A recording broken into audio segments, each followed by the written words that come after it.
Right guys, welcome back to the channel. Hope you're all smashing it this evening.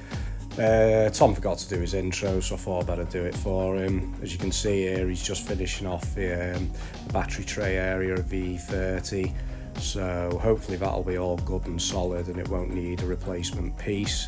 So let's crack on, watch Tom finish his job. Long-winded job this, but we're in it for the long run. Enjoy guys.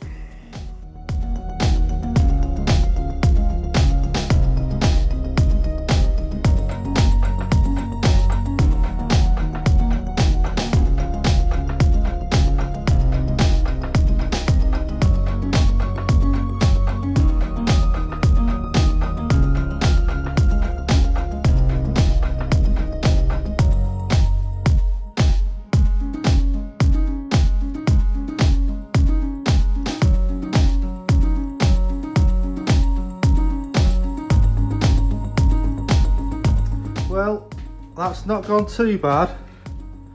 Just need to tackle the rest of it, and she might be good without a repair piece.